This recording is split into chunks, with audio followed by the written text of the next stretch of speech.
Hello बच्चों, let's see the question. The question is minute cells separating from the ova are. तो यहाँ पे बोल रहा है जो माइन्यूट सेल्स होते हैं जो ओवा से सेपरेट होते हैं उनको क्या बोलते हैं।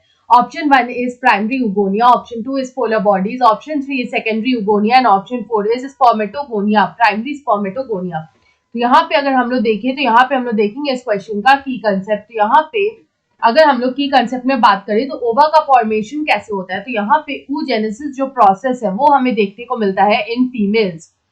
यहाँ पे oogenesis is seen in females which leads to the formation of ova, leads to the formation of ova। ova जो होता है वो यहाँ पे फीमेल गैमेट होता है और ये जो फीमेल गैमेट होता है वो यहाँ पे उसका फॉर्मेशन होता है by a process called oogenesis which is seen in females।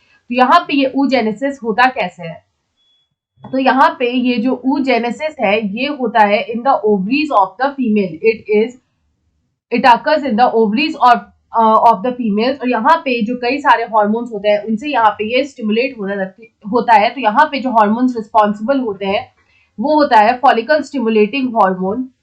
It is the follicle stimulating hormone जो यहाँ पे फॉलिकल्स को स्टिमुलेट करते हैं। इसके अलावा यहाँ पे आता है ल्यूटिनाइजिंग हार्मोन। तो यहाँ पे ये जो ल्यूटिनाइजिंग हार्मोन होता है ये रिस्पॉन्सिबल होता है for ovulation. It is responsible for ovulation. इसके अलावा जो अदर फीमेल हार्मोन्स जो यहाँ पे इंपॉर्टेंट रोल प्ले करते हैं वो होता है estrogen and progesterone. They are estrogen and progesterone जो हार्मोन्स हैं वो यहाँ पे रिस्पॉन्सिबल होते हैं and they are the main female hormones. तो यहाँ पे अगर हम लोग देखें कि ये जो प्रोसेस होता है वो यहाँ पे किस तरह से होता है, दिस प्रोसेस ऑफ oogenesis। तो यहाँ पे ये जो oogenesis का प्रोसेस है तो यहाँ पे हम लोग स्टार्ट करेंगे विद oogonia। तो यहाँ पे ये जो oogonia होता है वो होता है डिप्लॉइड। ये जो oogonia होता है ये आगे जाके फॉर्मेशन करता है प्राइमरी oocyte का। तो यहाँ पे ये जो प्राइमरी oocyte होता है ये भी यहाँ पे डिप्लॉइड होता है। उसके बाद यहाँ पे ये जो प्राइमरी oocyte है इसमें हमें यहाँ पे मायोटिक डिवीजन जो है वो यहाँ पे देखने को मिलता है। तो यहाँ पे होगा मायोसिस। तो ये जो मायोसिस होता है ये कंप्लीट होता है just prior to the ovulation. It is completed just prior to the ovulation. Ovulation से जस्ट पहले जो है ये मायोटिक डिवीजन जो है वो कंप्लीट होता है।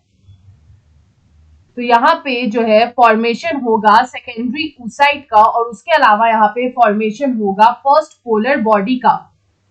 तो यहाँ पे फॉर्मेशन होगा ऑफ द सेकेंडरी oocyte। तो यहाँ पे क्योंकि ये मायोसिस डिवीजन जो होता है वो यहाँ पे रिडक्शन डिवीजन होता है तो ये सेकेंडरी oocyte जो होगा वो हैप्लॉइड होगा। इसके अलावा यहाँ पे फॉर्मेशन होगा फर्स्ट पोलर बॉडी का। ये जो फर्स्ट पोलर बॉडी है ये भी यहाँ पे हैप्लॉइड होगा और ये आगे जाके डिजेनरेट कर जाएगा क्योंकि इसमें कोई भी साइटोप्लाज्मिक कंटेंट नहीं होगा।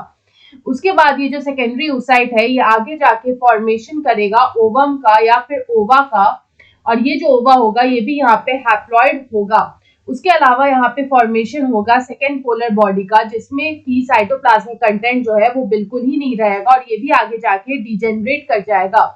दिस ऑल्सो डीजेनरेट, ये भी आगे जाके जो है वो डिजेनरेट कर जाएगा। तो इस तरह से यहाँ पे हम लोग देख सकते हैं कि यहाँ पे जो है फॉर्मेशन होता है ओवा का या फिर ओवम का। तो यहाँ पे जो है पूछ रहा था हमसे कि यहाँ पे जो माइन्यूट सेल्स होते हैं जो ओवा से सेपरेट कर जाते हैं तो वो होते हैं सेकेंड पोलर बॉडी या फिर हम लोग बोल सकते हैं द पोलर बॉडी, जो कि यहाँ पे इस ओवम या ओवा से जो है वो आगे जाके सेपरेट कर जाते हैं। तो यहाँ पे ऑप्शन 2 में हमें दे रखा है polar body, so option 2 is the right answer. I hope you understood it well. Best of luck.